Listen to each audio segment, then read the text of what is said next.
I'm Michael Knorr, and this is Architecture Minute. Back in the 1930s, Frank Lloyd Wright wrote an open letter published in Architectural Forum and addressed to the young man in architecture. Of course, at that time, it was mostly men in architecture. Today, I'd like to address this video to young people, male or female, who are thinking about going into architecture as a profession. I often get students coming to me asking questions about what it's like to be an architect and how does it all work. So this video, I hope, will answer a few of those questions.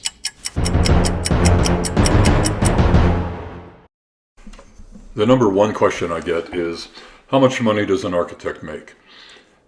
That's a good question, but one that's almost impossible to answer.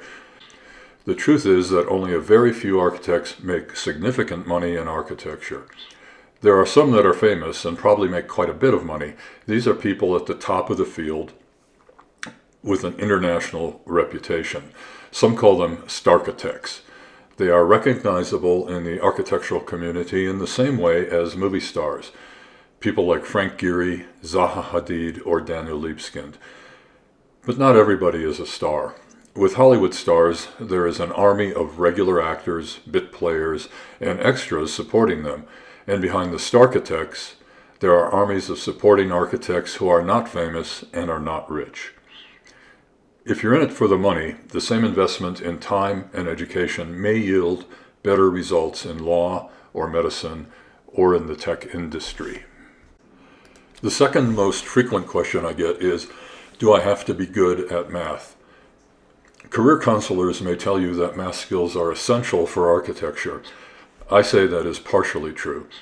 Certainly, basic Pythagorean geometry is important for obvious reasons. Architecture is made of shapes and volume, that is geometry. As for higher math skills like calculus, there are often requirements in architecture school and are used in engineering classes.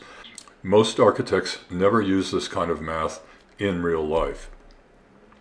So my answer to the math question is, know what your architecture school requires and get through it. But don't worry too much about carrying those skills forward into architectural practice. Architects are not engineers. People ask, do I need artistic talent to be an architect? Well, I certainly believe architecture is an art, but it's a different kind of art than drawing, painting, or sculpting. The art in architecture is having the ability to understand and visualize and create three-dimensional spaces that serve the aesthetic and practical needs of humans. If you happen to have talent in the visual arts, that's great. It will help in communicating your ideas to clients and the public with renderings and floor plans. But know that there are artists and computer software that can help architects in this area, especially with artificial intelligence becoming a usable tool in the field. So the answer is, you need an artistic sensibility to get to the core of architecture, but you do not necessarily need skill in what is called the fine arts. But it can help. Sometimes young people say to me, I love construction, or my dad is a builder, so I am thinking about being an architect.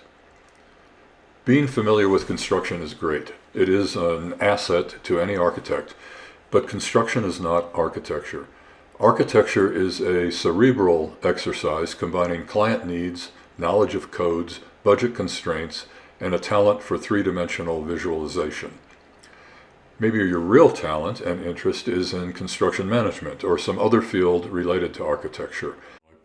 And finally, there's one thing I always say to young people thinking about a career in architecture, and that is, don't do it.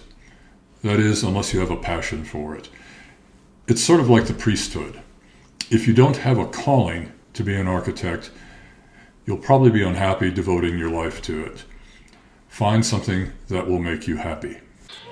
It may sound trite, but there is a saying, a quote usually attributed to Confucius, choose a job you love and you will never have to work a day in your life.